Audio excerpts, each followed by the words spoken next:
Jeudi 21 mai, 2 classes de l'école Ansovie étaient de passage dans l'arcade de Lancy d'autrefois. Une visite organisée dans le cadre de Ethnopoly, une journée où les enfants sont invités à découvrir les différentes cultures qui composent le paysage social de leur quartier. C'est l'association de parents d'élèves du Grand Lancy qui nous a contactés.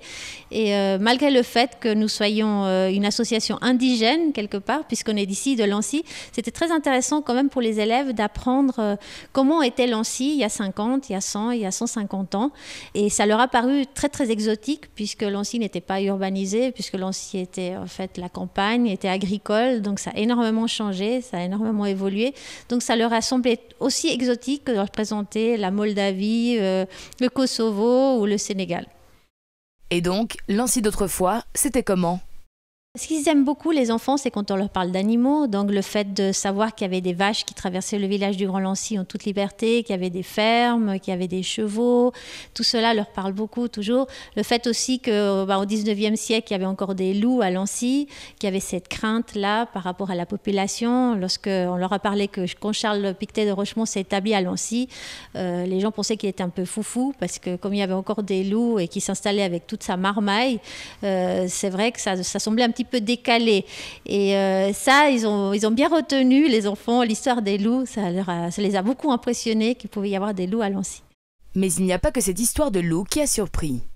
Ils ont ici été étonnés d'apprendre qu'avant la construction de l'école Ansovie, il y avait une ferme en fait. Et que d'ailleurs, en fait, tout le quartier, c'était des cultures maraîchères, c'était des champs. Et qu'on retrouve en fait dans les noms des rues de Lancy ce passé campagnard agricole avec le chemin des semailles, qui s'appelait avant le chemin des longues semaines d'ailleurs. Le chemin des vignes, parce qu'il y avait des vignes à Lancy. Enfin voilà, le chemin des palettes. Les palettes, c'est une petite plante, une sorte d'herbe. Évidemment, maintenant, plus personne ne sait que c'est ça, mais on s'imagine que c'est des palettes de commerce, mais non, pas du tout, c'était pas ça.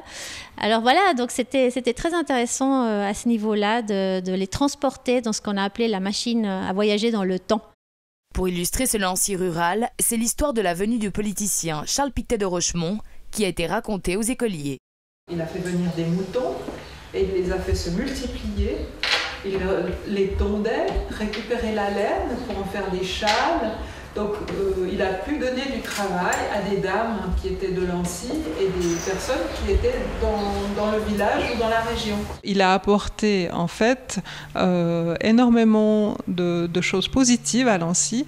Il avait une très très grande notion de la pédagogie et il aimait énormément l'élevage. Il était agronome de métier.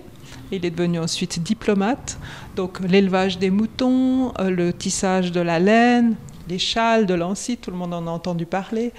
Donc la création d'une charrue, tellement de choses qu'il a fait, en plus d'être diplomate et d'avoir réuni le canton de Genève, donc à partir de territoires complètement morcelés, participer aussi au fait que la Suisse est devenue neutre et reconnue sur le plan européen.